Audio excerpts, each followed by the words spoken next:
Bonjour mesdames, bonjour messieurs, et bienvenue dans ce nouveau concept de vidéo intitulé Imitation détournement. Je ne comprends pas, je ne comprends rien. Pour vous expliquer un peu la chose, imitation détournement, ça veut dire que je vais prendre une scène culte, d'un film culte, ou d'un dessin animé culte, voire même d'un jeu vidéo culte. Ces scènes-là, je vais les réinterpréter avec des personnages différents et un contexte différent. Ça dépendra des extraits. Le piratage, c'est du vol! Ah non, hein, c'est bon, hein, toi ta gueule, hein. Et comme premier cobaye, rien de mieux, mesdames et messieurs, que de vous présenter en exclusivité la scène du repas dans Cusco l'Empereur Mégalo, version dîner de con, avec tous les personnages que vous connaissez, Pierre Brochant, Monsieur Pignon, l'inspecteur des impôts, Monsieur Cheval, Monsieur Leblanc qui n'a pas de prénom. Ils vont vous réinterpréter la scène culte du repas, ils vont prendre la place d'Isma, de Kronk et de Cusco. Bref, je ne vous explique rien. Bon visionnage, abonnez-vous, vous savez ce qu'il vous reste à faire. Salut les loulous! Alors, Monsieur Pignon, est-ce que tout est prêt pour ce soir? Oh oui, j'ai envie de commencer par une soupe et une salade légère. On verra ce qu'il nous fait envie après. Pas de dîner, abruti!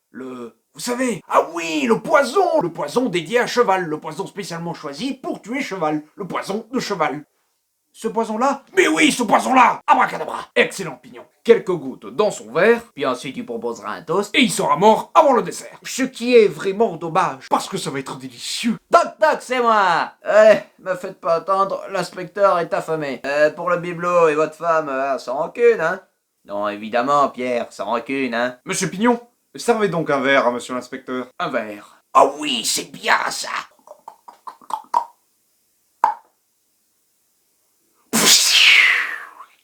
Ton Altesse, Y a pas quelque chose qui brûle, là? mes goujats aux épinards.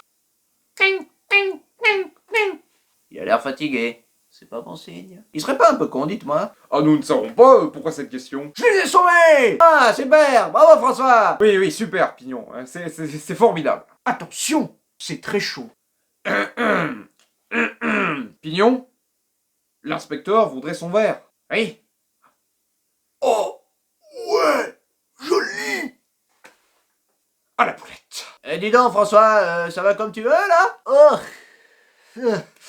Les verres avaient eu tendance à tiédir. Ils ont tiédi. Voilà.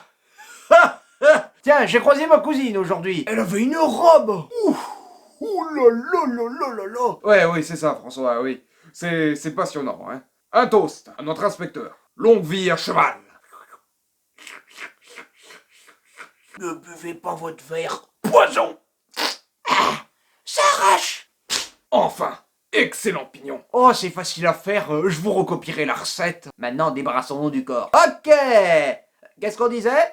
Nous étions en train de porter un toast à votre longue vie et à la santé de votre carrière, bien sûr. Ouais. Alors, vous, qu'est-ce que vous allez faire? C'est vrai que ça fait un moment que vous traînez dans le coin par là. Et un moment, c'est le cas de le dire, hein. Faut dire que ça va pas être simple, hein, de vous réadapter dans le milieu du secteur de la jante féminine, hein. Eh tiens, François, perds pas la main, resserre-moi un verre, tu veux? Où est-ce que vous allez décoter une nouvelle femme? Parce que, bon, je vais être honnête avec vous, hein. Vous avez dépassé l'âge pour ce qui est de la limite de la date de fraîcheur, hein. Et je dis ça, bien sûr, sans vouloir vous vexer, hein. Quoi? Un lama? Non mais il devrait être mort, là. Ah oui, c'est dingue. Donnez-moi cette fiole. Ça n'est pas du poison, ça, Monsieur Pignon. C'est de l'extrait de lama, abruti! Je dirais, pour ma défense, que vos flacons se ressemblent tous. Vous devriez penser à refaire les étiquettes de vos fioles. Emmenez-le hors de la ville et finissez le travail tout de suite! Oui, mais le dîner. Pignon, l'air de rien, c'est important. Un petit dessert, alors? Bon, Pierre, je pense qu'on a le temps pour un petit dessert, non? Et un café. Entendu, va pour un petit café. Ensuite, vous l'amenez hors de la ville et vous finissez le travail. C'est comme si c'était fait.